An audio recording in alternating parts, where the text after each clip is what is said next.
Salut et bienvenue dans la météo du Bitcoin. Nous sommes vendredi 4 octobre 2019 et je suis un petit peu claqué parce qu'à 3 heures du matin, j'étais en train, je me suis levé parce que bien sûr, je passe mon temps sur connecté, je regarde le Discord et je vois, ah là là, les nouveaux VIP, ils ont cassé le OneDrive.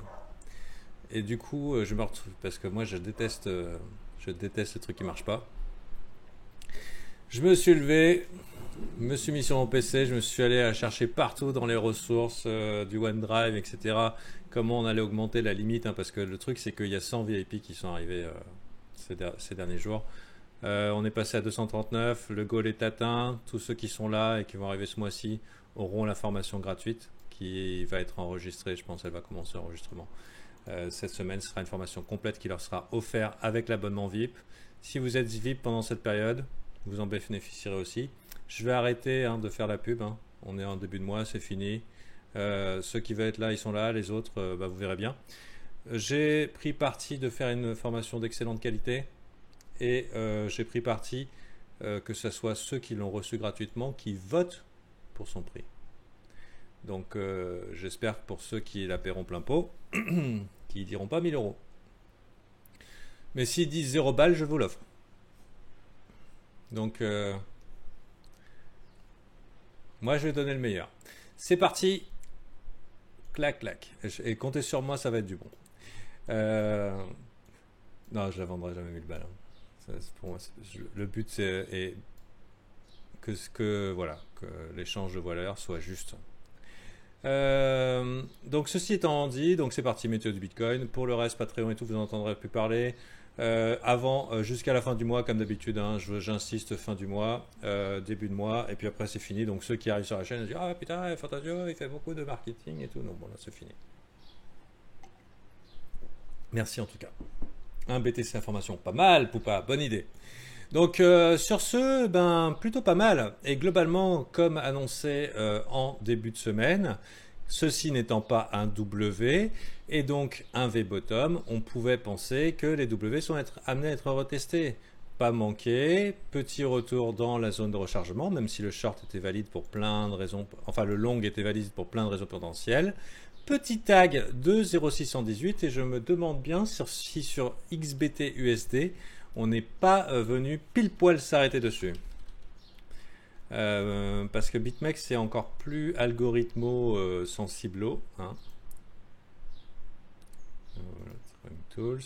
J'ai besoin de tous mes indicateurs sauf Haroon, donc je les remets pour vous faire meilleure analyse possible. Ah, vous voyez le Haroon là? C'est pas bon ça.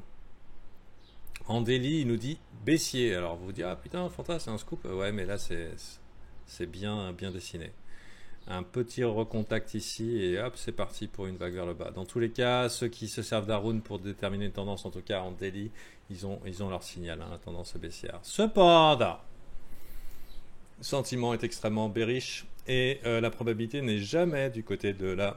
Alors la probabilité du côté de la tendance, donc ça c'est un élément, c'est le côté pile, et la probabilité n'est pas du côté de la majorité. Et on voit là, ça fait 24 heures que les gens accumulent les shorts. Est-ce qu'ils avaient raison? Oui, il y avait un short à prendre, bien vu à ceux qui l'ont pris. En tout cas, pour du day trading, enfin, vu à la vitesse où le trade s'est déployé, c'était du swing, du day trade à la vitesse d'un swing, hein. Attends, on va zoomer un peu. On va essayer de bien le prendre. Hop. Non, allez, un petit enfoiré. Pas de chance, hein, pour ceux qui attendaient là. Par contre, c'est pas manqué. Bonne location, j'avais dit tout ce qui est en dessous là, vous voyez, tout ce qui est ravalement de chandelle, clac clac clac, bien défendu. En daily, c'est quasiment incachable qu'il y a des gens qui ont acheté toute la zone ici. Et donc ça, c'est la zone protégée, hein, au niveau des mèches. Et généralement, vous le saurez, vous pouvez le mettre dans votre journal. Vous aussi, membre du Daily Brief, dans votre journal. En long terme, les corps de chandelle sont des très bonnes locations. Voilà, sont des très bonnes locations. En weekly, encore plus. Tiens d'ailleurs, en weekly, on peut regarder, on peut expérimenter, hein. Ok. D'ailleurs, en weekly, on a un magnifique doji. qui nous signale une incertitude. Et pour l'instant, bah, on verra un petit peu comment se termine la semaine. Mais voilà, c'est ceux qui ont acheté là sont baisés. Hein, ceux qui ont vendu là sont baisés et on est au milieu. Voilà, personne n'a gagné la bataille. C'est le statu quo. Donc on repasse en daily. Du coup, ok, peut-être que c'est bearish, mais la majorité des gens sont bearish. Par contre, on est en tendance baissière, donc attention. Malheureusement, on est dans la situation où les sentiments sont flous. Hein. Et malheureusement, quand les signaux sont flous,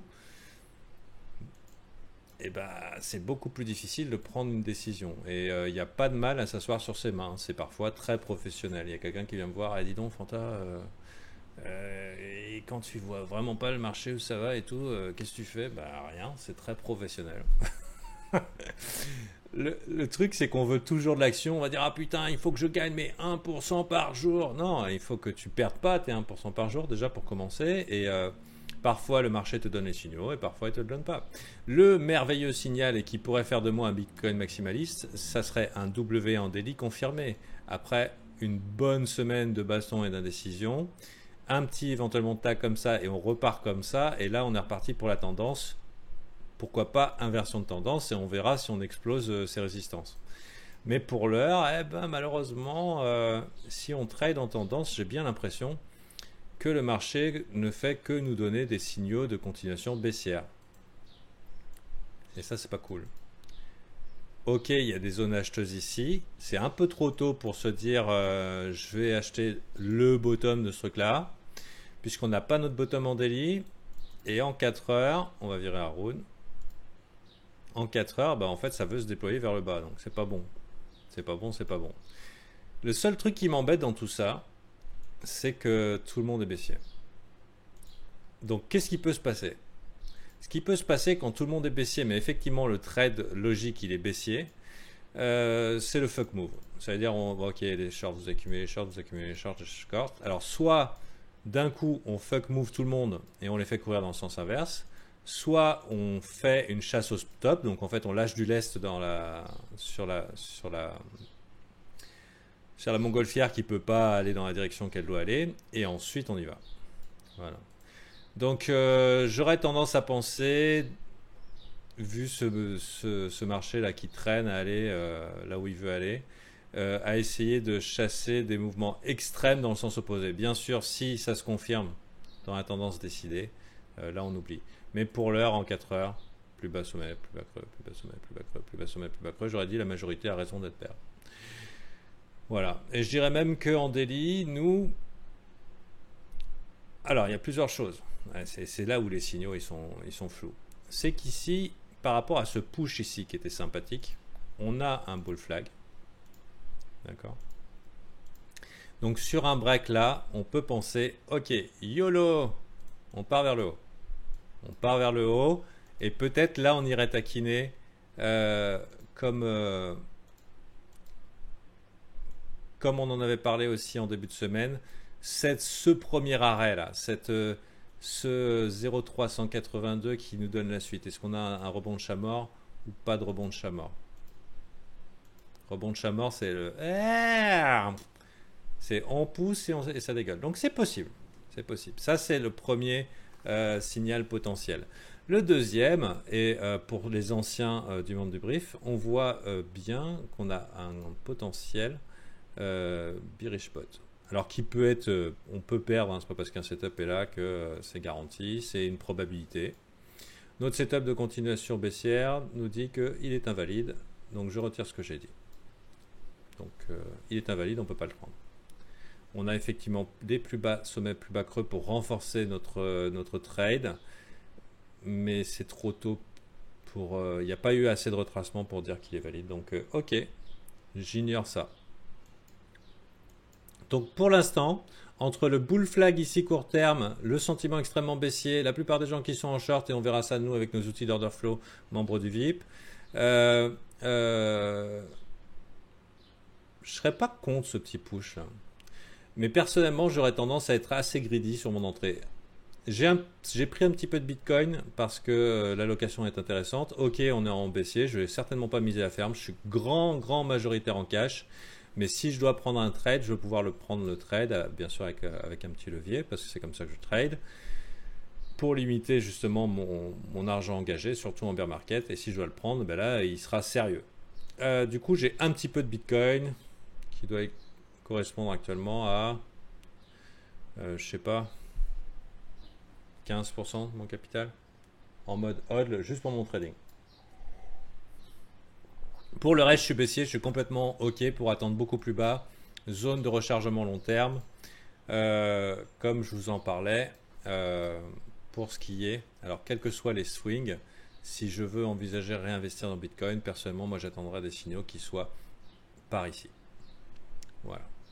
Pour l'instant, c'est un peu tôt. Et justement, en daily, et ben, avec cette peine à atteindre cette zone de rebond de chat mort, et ben, on peut penser que c'est bearish. En fait, qu'est-ce qu'ils font ces putains de boules, quoi? C'est ça qu'on se demande. Alors, il se peut passer des choses dans le week-end, mais bon, là, c'est vraiment pas beau. C'est vraiment pas beau. Au niveau du RSI, on est passé en tendance baissière. Je regarde un petit peu en orly ce qui se passe. Est-ce qu'il y a des signes de reversement?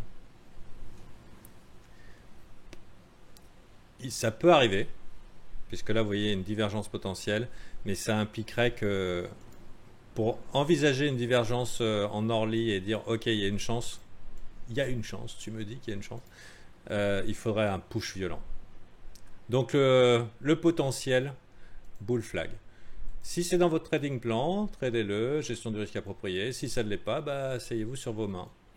Je dirais que soit le play safe, c'est attendre un signal daily.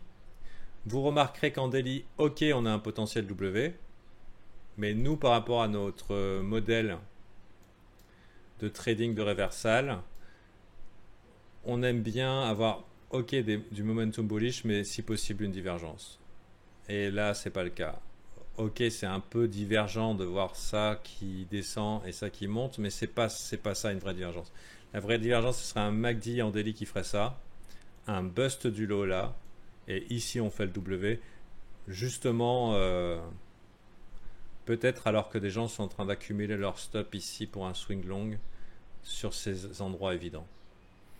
Donc je sais pas, je pense qu'il y a plusieurs plays possibles, soit on est bien patient, personnellement au week-end de toute façon je ne vais pas regarder, donc c'est aussi le dernier brief de la semaine, c'est pour ça que c'est pas la peine de rush chez VIP. L'information n'est pas encore commencée, il n'y a pas de brief le week-end, c'est bon, à mon avis vous avez raté. Fallait FOMO comme les autres hier. Donc ici, personnellement, on peut attendre avec des mèches, la mèche du malentendu qui peut marcher. Après aussi, l'autre potentiel, c'est qu'on sorte éventuellement de cette inertie baissière. Et comme je vous le disais, pour confirmer une sortie d'inertie baissière, et qui n'est pas encore le cas, donc pour l'instant, en daily, tout est bearish, tout a l'air bearish, tout a l'air lourd, les boules ont l'air en PLS. D'ailleurs, j'aimerais bien qu'on parle VIP. Vous avez posé beaucoup de questions puisque vous êtes nombreux. J'aimerais qu'on parle de votre situation. Où vous en êtes? Est-ce que vous êtes en souffrance? Est-ce que vous êtes en mode hold et ça va remonter? En gros, pourquoi vous êtes là? Est-ce que vous êtes safe? Est-ce que vous pouvez être détendu comme El Fantasio? Ou qu'en fait vous êtes en méga stress et vous rêvez que je vous dise boule pour pouvoir vendre là? Ça va être des éléments qui vont être très importants. Ne serait-ce que pour avoir un plan de sortie si on se fait un automne-hiver dégueulasse. Donc, détendu, ok, c'est bon, schizo. Alors, ici, je parlais de l'inertie boule. Ça serait bien qu'on vienne faire un W là. Petite tendance haussière RSI, daily. Ça serait peut-être pas... si en plus ça nous fait un bust du lot là, c'est good. C'est ce qu'on veut. Ce qu'on veut, c'est pas un sentiment qui soit enfer. Je trouve que les gens sont encore... ils vendent, ils prennent position à la vente, mais ils sont pas apeurés, quoi. Ils sont pas en train de chier dans leur froc. Moi, je veux des gens qui chient dans leur froc pour envisager un reversal. Pour l'instant, il y a encore trop d'espoir sur ce break là. Pour qu'un marché touche un bottom, il faut une capitulation, il faut des rêves brisés, il faut des gens qui n'y croient plus. J'ai bien trop l'impression qu'il y a encore beaucoup de gens qui sont en mode déni ici, qui se disent non, non, ça va monter. Un petit push, et même crypto l'a dit, tu vois. Donc, à voir, à voir. Bien sûr, pour l'heure, et vous le saurez hein, si vous découvrez la chaîne, j'ai fait l'erreur dans mes débuts en trading d'avoir un biais. Bien sûr, quand on a une position ouverte, il faut tenir ce biais parce qu'on est en position à risque, donc il faut assumer son trade. Mais il y a une expression qui dit strong opinion, loosely held. C'est-à-dire, ok, j'ai des opinions fortes, mais s'il faut que je me barre en 30 secondes, je le fais. Tu vois, mais idéalement, plutôt que de vouloir forcer la réalité, de vouloir la forcer à notre volonté, à nos espérances et à nos rêves, sur lesquels le marché pisse dessus. Le marché se fout de nos rêves et nos espérances, ou même de notre analyse technique. Le marché va toujours dans 3 directions possibles. Soit il range, donc pour l'instant c'est ce qu'il a fait, donc on s'emmerde globalement, en tout cas sur le Bitcoin, sauf si vous êtes des traders ou scalpers. Soit il vous donne un signal tendance baissière, soit un signal tendance haussière. Notre boulot, c'est pas d'avoir raison, c'est de repérer le signal et d'être du bon côté du trade quand il est montré. Pour l'heure, on est en zone de consolidation. À quoi on voit une consolidation? C'est que les volumes diminuent. Les volumes diminuent et le prix va nulle part. On n'est plus dans le cas d'une tendance qui fait des plus hauts sommets, plus bas sommets, plus bas creux, ou plus haut sommet, plus haut creux. Bien sûr, quand la tendance reprend, ne faites pas l'erreur, s'il vous plaît, de vous dire « Ah là là, des bitcoins pas chers, super, j'achète. Super, j'achète. Super, j'achète. Super, j'achète. » Non, le play, malheureusement, la tendance, il faut qu'elle s'arrête et il faut qu'on ait signe d'arrêt de cette tendance puisque la probabilité qu'elle va continuer. Et malheureusement, à partir de, non seulement ici en weekly, mais à partir de là en daily, ça fait depuis le mois de début septembre qu'on est dans une tendance baissière qui a été confirmée ces dernières semaines. Puisque plus bas sommet, plus bas creux, plus bas sommet, plus bas creux. Et malheureusement, on continue à faire des plus bas sommets. Et là où on va savoir comment on va être mangé à suivre, ça va être est-ce qu'on fait un plus bas creux ici. Aussi, souvent, vous savez que j'utilise le biais institutionnel. Ça ne veut pas dire qu'il n'y aura pas des fuck moves, des espérances de pump, etc. etc. Mais on va s'adapter. Ici, en 4 heures, on avait eu un signal de biais institutionnel qui dit « Ok, c'est long les copains, wouhou !» Hop, et là, ah non, ça remoche. Remoche. Puissant les EMA, hein, mais malheureusement en retard. Mais c'est bien de l'avoir en confirmation. Ça vous permet d'être sûr que vous n'êtes pas trop agressif dans votre trade. Moi, j'utilise EMA9 et EMA18. C'est ma préférence personnelle, mais il y a beaucoup de combinaisons selon les écoles. Et j'ai vu des gens là récemment, un mec qui utilisait des EMA 633 et des EMA 132. Enfin, je sais pas. Je me suis dit où il allait sortir ça et j'ai vu ses performances parce que je suis dans un groupe actuellement qui travaille sur un cours de stratégie et les mecs échangent sur leur stratégie. Il n'y en a pas un qui fait pareil. Et d'ailleurs ici, vous n'allez pas apprendre un trade comme moi. Enfin, vous allez apprendre les bases. De préférence, on va essayer de coller à l'orthodoxie, c'est-à-dire essayer de penser pro. Et puis après, comme je dis souvent à mes VIP, ok, la blanquette de veau, ça se fait d'une façon. Ne cherche pas à bourrer d'épices à couscous dedans. Pas tout de suite. T'as pas le talent, tu fais de la merde. Fais bien ta blanquette de veau et si après tu veux mettre une petite épice, un petit piment de Cayenne qui va bien parce que tu es devenu un spécialiste, ok. Pour l'heure, on va apprendre à connaître des bons systèmes, à les appliquer correctement et ensuite la fantaisie, l'art qui viendra après la technique, ça vient après. Donc pour l'heure, je sais pas pourquoi j'ai dit ça. Donc c'est perdu dans l'espace. Quelqu'un peut me dire pourquoi j'ai commencé cette longue phrase?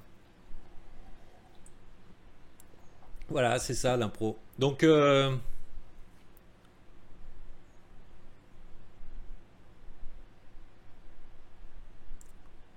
par rapport à suivre un mentor. Oui, tout à fait.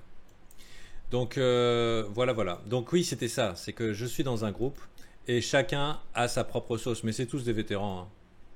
Il y en a un qui a 90 ans. Et il galère parce qu'en fait, il veut faire de l'algo trading. Ses doigts sont pas assez rapides. Et ils ont chacun leurs problèmes, hein. Il y a celui qui gagne pas assez, il y a celui qui gagne pas du tout, il y a ce, tu vois, il y a... Et voilà, au niveau des EMA, chacun fait un petit peu ce qu'il veut. EMA 9, EMA 18, c'est très pertinent. Ça marchera bien. Bien sûr, il y a les classiques EMA 50, EMA 200, la Dev Cross, la Golden Cross. Donc, moi, je suis OK hein, que vous utilisiez vos EMA à vous. Mais sachez-le que personnellement, je considère le biais institutionnel EMA 9 et EMA 18 comme étant pertinent. Il s'appelle institutionnel bias parce que c'est pas celui officiel que Goldman Sachs utilise, mais parce qu'il y a un mec qui vient de l'école de TRI qui a codé son machin et qui a mis ce nom-là. Hein. Il n'y a rien d'officiel là-dedans. C'est préférence personnelle. El Fantasio a adapté son trading et considère qu'un trade en 4 heures qui ne soit pas dans la direction du bien institutionnel ou même en daily est extrêmement agressif. Ok, c'est peut-être l'occasion de choper le bottom, mais tu laisses pas nos amis milliardaires faire le travail à ta place, dire ok, en fait, tu avais raison. T'as vu? Et là, tu t'assois, tu ronges tes ongles, à la fin, il n'y a plus que tes os. Voilà. Donc, on attend les signaux, les copains. Faites attention le week-end. Personnellement, je ne trade pas. On privilégie la famille. Le Bitcoin sera là demain. Des swings, il y en aura toujours.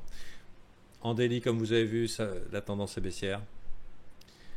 Et malheureusement, pas de signe de divergence dans le sens contraire. Si vous voulez vraiment être super bull et vous dire, ok, en daily, il y a peut-être une chance, vous pouvez faire comme moi, mettre une alerte ici, sur un potentiel W sur RSI. Personnellement, j'apprécierais qu'ils viennent taper plus bas. C'est un peu trop bull flaggy, ça. Tu vois, genre continuation baissière. J'aime pas quand c'est quand on aime bien des remontées un peu moins violentes. Voilà, bon, ça c'est le côté artistique, expérience et tout. À lundi et prenez soin de vous. Généralement, les week-ends c'est volatile, pas de sûr que ça arrive. On voit un petit peu qu'il y a pas mal de liquidités ici. On dirait qu'il y a des gens qui ont échelonné leurs ordres là, à voir comment on est mangé. On a un gros mur ici qui dit vous ne passerez pas. Est-ce que vraiment ça va pas passer? Généralement ça peut aussi fonctionner comme un aimant. Et tout le monde dit moon et hop là le rebond de chat mort tel qu'on l'attend. Je sais pas, hein, pour l'instant malheureusement on est un peu dans le style on sait pas. Donc quand on sait pas, aussi ce qu'on peut faire c'est délimiter la battle zone. On va virer ces émas là qui gênent. Dire ok, j'aimerais quand même être informé quand les bears ont perdu et quand les bulls ont perdu. Voilà, ça c'est bon, une petite information sur le SMS. Une météo un petit peu plus longue, j'espère qu'il compense un petit peu le marketing qui a eu lieu cette semaine. Et nous, membres du brief, on n'oublie pas de couper sa webcam quand on rentre et de mettre un caleçon au cas où on oublie de couper la webcam. Et on va répondre à vos questions qui sont très nombreuses. Merci en tout cas, je suis très content d'avoir été reconnu dans ce service. 200 Patreon, 200 beaucoup plus, c'est super. Et voilà. Bisous et à demain. À lundi.